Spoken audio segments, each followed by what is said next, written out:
guys, welcome to another movie crew review. Today we'll be reviewing Monkey Man. The movie stars Dev Patel, Shalto Copley, and Pitobash.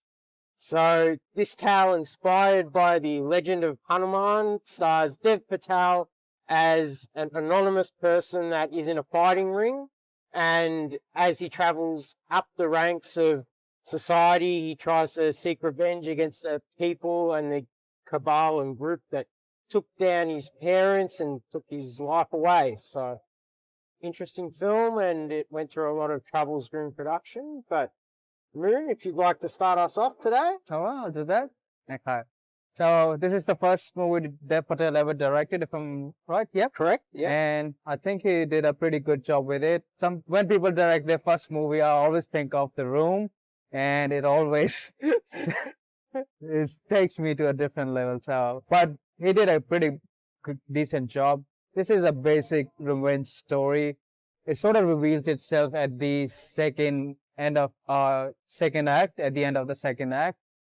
And it sort of gives you the glimpse throughout that part, what sort of happened before that. So the formula is of basic every revenge story, and it has many religious undertones as well. It talks a lot of good versus evil as well, which I also appreciate. And I think the main focus of this movie is Dev Patel, and he's, I think, in 99% of the movie. He souls every frame he's in. He's stoic, he's badass, and you can tell he got a chip on his shoulder and he needs to do something about it. And that's all about the good. I have one major problem with this movie I thought this movie will be John Wick style, but it's not. My actual problem with the movie is the action scenes. It's very shaky, and it was giving me a lot of nausea at the time. I had to look away many times, not because I'm squeamish or something, but the shaky cam was just doing my head in, and I had to look away. Yeah, I wish he chose the wide frame shots and the action much more cohesive instead of all the shaking and stuff. Apart from that, the movie is pretty enjoyable. Yeah. John, do you want to go further? Yeah, of course. So, one thing to take note, I guess, this is one of the last pre-COVID films that we'll be seeing in cinemas. So, it started its production before COVID, moved from India to Indonesia to complete most of its filming, and the film is on a very truncated budget, only 10 million.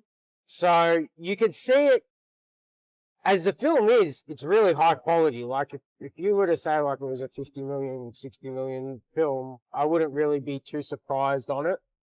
I think that what they've done with what they had was really good, and Dev Patel he's given his all in the film.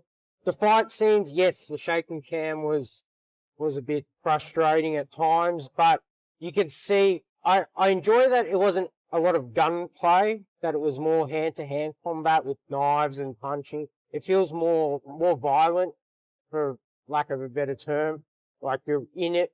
And especially, the one thing I did like is in the elevator scene, how the camera comes from underneath, kind of feels a bit more, you're in it as opposed to watching it. So, the storyline, yes, it's not like John Wick. It's very simple revenge story. You've seen it many times before. Religious undertones just play a part, and there are heaps of shows and films that have done this before. One that comes to mind is a show on Amazon Prime called Bombay Sapphire. It does something similar to this with the whole kind of rich group controlling all the police and things like that. So, yeah, the story is good.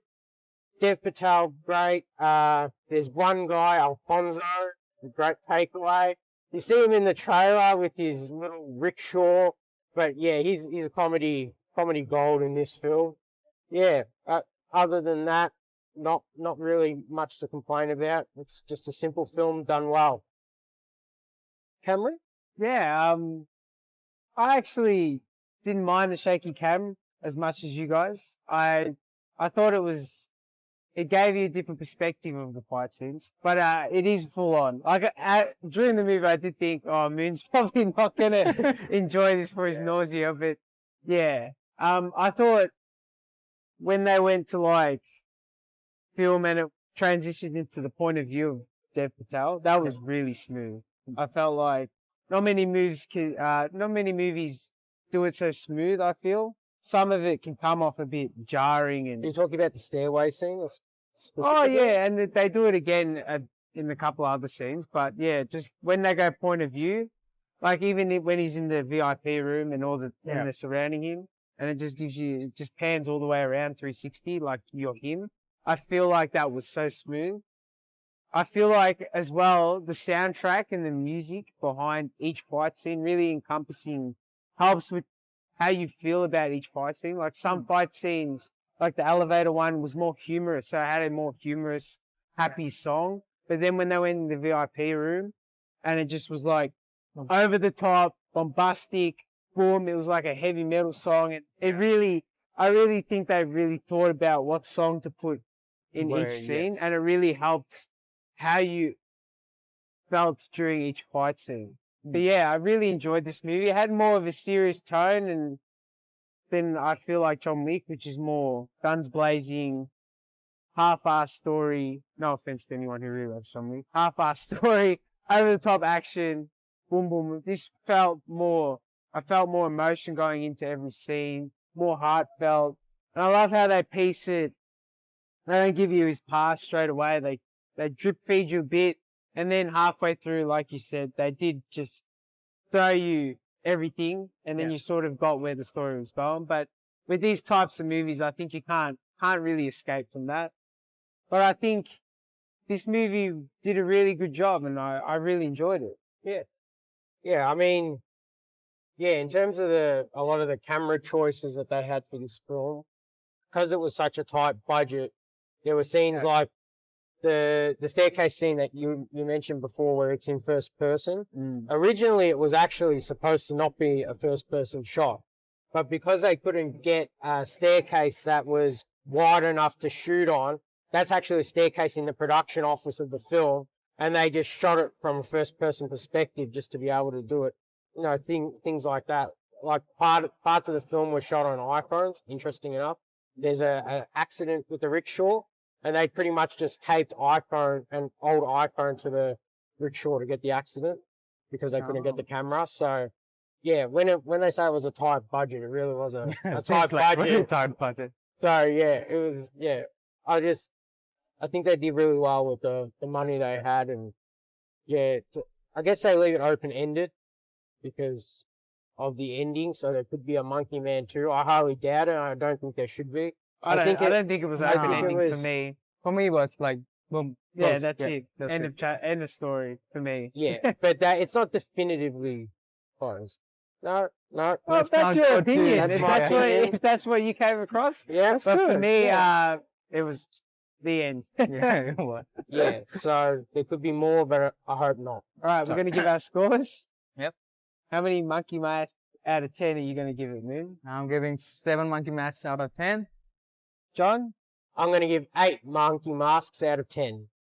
And I'll be in between. I'll give it 7.5 monkey masks out of 10. Alright guys, make sure to like, share the video, tell your friends, tell your family, subscribe, and we'll catch you on the next one. Ciao.